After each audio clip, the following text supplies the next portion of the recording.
గ్రామీణ ప్రాంతాలలో, తండాలలో, గూడాలలో, మారుమూల పల్లెల్లో విద్యార్థులు, నిరుద్యోగ యువకులు, అమరవీరుల కుటుంబాలు, రైతులు, మహిళలందరూ కలిసి ఇక ఈ కారు మనకు పనికిరాదు, ఈ కారు అనుము చెడ్డది, దీన్ని వర్క్ షాప్లకు పంపించాలి, మెకానిక్ షెడ్లకు పంపాలి అని మెకానిక్ షెడ్లు పెట్టి టైర్లు వీకి రాళ్లు పెట్టి నిలబెట్టిరు.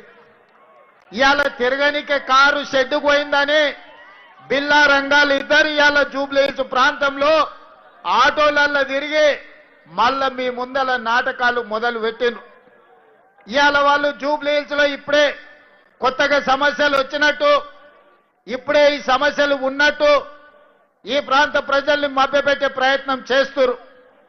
అదేవిధంగా ఉప ఎన్నికల సందర్భంగా ఈరోజు మాగంటి సునీతమ్మని మీకు చూపించి భర్త చనిపోయిండు, ఆడబిడ్డకి ఎన్నికల్లో ఓటేయండి అని ఈరోజు మిమ్మల్ని అడుగుతున్నారు. నేను ఈ ప్రాంత ప్రజలకు, ముఖ్యంగా ఈ పక్కనున్న బస్తీలు, ఆనాడు పేదోళ్ల దేవుడు, పేదోళ్ల గుండె ధైర్యం పి జనార్దన్ రెడ్డి గారు 2007 నాడు చచ్చిపోయినప్పుడు,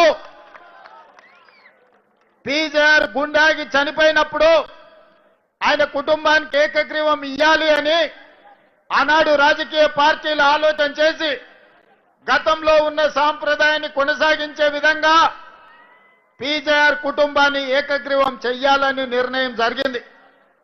అందులో భాగంగానే ఆనాడు తెలుగుదేశం పార్టీ పెద్దలు నారా చంద్రబాబు నాయుడు గారు పీజేఆర్ కుటుంబానికి అభ్యర్థిని ఎన్నికల బరిలో పోటీ పెట్టకుండా ఏకగ్రీవంగా ఎన్నిక చెయ్యాలని ఆనాడు తెలుగుదేశం పార్టీ సహకరించి ముందుకు వచ్చింది.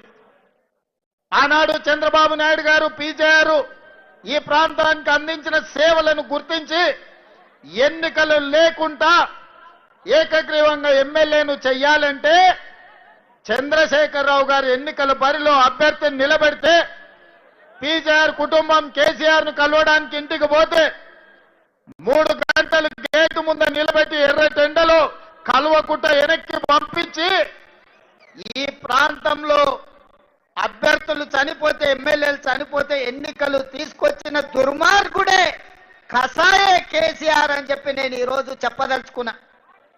ఆనాడు పీజేఆర్ నీకంటే ముందు ఈ నగర సమస్యల మీద, ఈ ప్రాంత సమస్యల మీద, ఉమ్మడి రాష్ట్రంలో సమస్యల్ని పరిష్కరించాలని పోరాటాలు చేసిండు.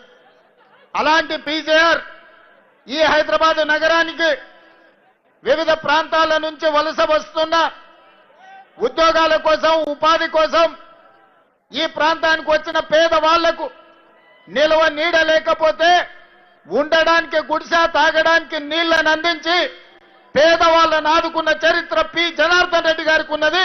ఈ పక్కన ఉన్న బస్తీలల్లా ఏ తలుపు తట్టినా, ఏ గుండె తట్టినా పీజేఆర్ సహాయం ఏ విధంగా ఉండేనో గక్కడ మా లంబాడ సోదరులు, మా ఆడబిడ్డలు, మా లంబాడి ఆడబిడ్డలు, మా రాములు నాయకునో, మా శంకర్ నాయకునో ఎవరిని అడిగినా చెప్తారు. ఈ ప్రాంతంలో ఈ లంబాడ సోదరులకు ఆనాడు పీజేఆర్ గారు ఏ విధంగా అండగా నిలబడ్డాడు. అలాంటి పీజేఆర్ కుటుంబానికి వ్యతిరేకంగా ఎన్నికల్లో పోటీ పెట్టి ఈనాడు ఎన్నికలలో, ఉప ఎన్నికల్లో సెంటిమెంటును ఈరోజు రాజేయాలని చూస్తున్నారు. అందుకే మిత్రులారా, ఇవాళ ఈ ప్రాంతంలో బోడబండ కావచ్చు, ఎర్రగడ్డ కావచ్చు, యూసుఫ్ గూడ కావచ్చు, వెంగళరావు నగర్ కావచ్చు, లేకపోతే ఈ ప్రాంతంలో ఉండే ప్రతి బస్తీ కొత్తగా